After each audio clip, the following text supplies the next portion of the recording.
No sooner had Gachagua's convoy sneaked its way through Mombasa Road and to Cabanas.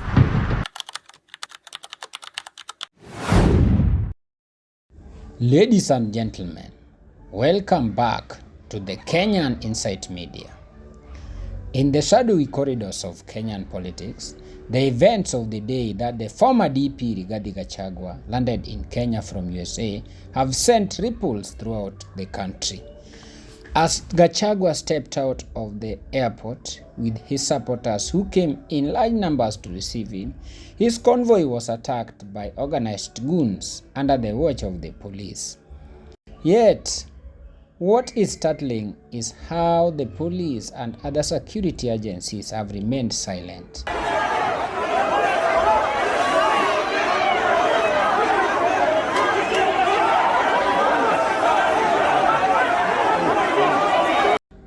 Is this simply an oversight, or does it reveal something more troubling than the current political climate? Wakiongozwa na Sakaja na Aledwa na hawa vijana wa Nairobi, sisi tunataka tuambie Sakaja na Aledwa hawatatuzoea. Ikiwa tuko Kenya uhuru na tunakibizwa ni kama sisi ni majangili, hii ni aibu kubwa. Na mimi nataka kutoa onyo kali kwa gavana wa Nairobi. Wewe gavana Sakaja, hii tabia ni tabia ya watoto. Mimi nataka niseme hivi, rais yeye anatuma gunsa alafu anashika vijana ambao hawajafanya makosa. Gachagua, a figure who has been both a lightning rod and a symbol of resistance in the country, has often been at the center of the Kenya's political storms.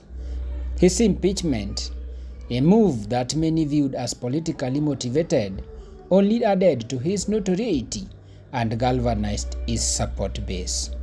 Now, while leading the opposition, he has become a thorn in the side of the ruling regime, challenging the current regime, criticizing it, and exposing what he perceives as a corruption and abuse of power. Chukua goons wakiongozwa na Sakaja na Aledwa. Kama ametoka ukiona Malala ametoka hivyo, amekubali. Ndio.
Ultimately, the incident underscores a vital truth. Silence in the face of violence is complicity. The government's failure to speak out not only emboldens perpetrators, but also erodes public trust in the institutions meant to safeguard democracy. Kenya's future depends on our collective resolve to condemn violence unequivocally and to demand an accountability. The questions linger. Why has there been no official response? Who benefits from the chaos? And most importantly, what will Kenya do to ensure that such incidents never happen again? Controversially, Murkomen responded this way. Sometimes the police are just on standby to see whether there is any problem. Like yesterday, police were generally on standby because there was no clear notification to them about what event was going to happen and what routes. I was, for example, very saddened that political activists were going to play games at our airport. I mean, you could see people want to invade inside the airport, and that is a very serious issue. The airport is a protected area. It's not a place to play the kind of politics that we saw.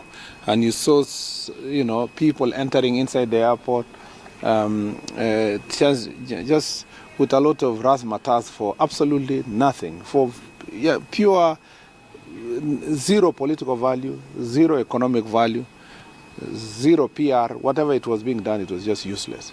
And for it to be done inside the airport, it's just totally unacceptable.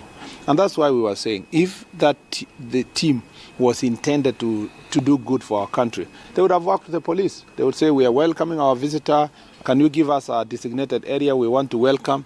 Can our vehicles be parked in a particular manner? Can we be escorted to the place where we want to have a rally? And then everything would have been fine. But this idea of ignoring the importance of security sector in terms of such events is totally unacceptable. And I remember I told you 2 days ago that any person who wants to have their political activities, we will facilitate once notification is given, and we will deploy the necessary a good number of the police officers to provide protection. Unfortunately, innocent people are find. This dark episode must serve as a wake-up call. It challenges us, leaders, citizens, and institutions to stand firm against violence and to reaffirm our commitment to Kenya, where democracy, justice, and peace are not just ideals, but realities we uphold every day. Because silence is not an option, and the time to speak is now. Let's do it, Kenyans.